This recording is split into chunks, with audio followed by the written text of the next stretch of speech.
Поминавме 3 микроциклуси, имавме добар период, имавме лош период, игравме добро, игравме лошо, што е нормално за овој подготвителен период.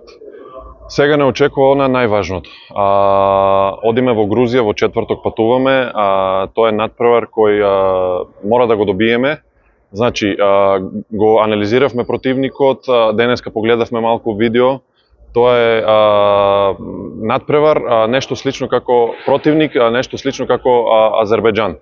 Така да, мора да излеземе со ладни глави и да одиграме паметен надпревар. Што значи тоа?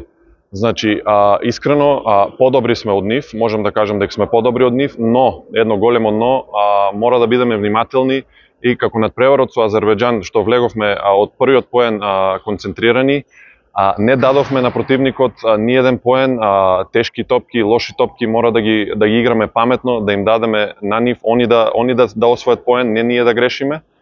И со тоа мислам дека може да ги совладаме и да се радуваме на победа.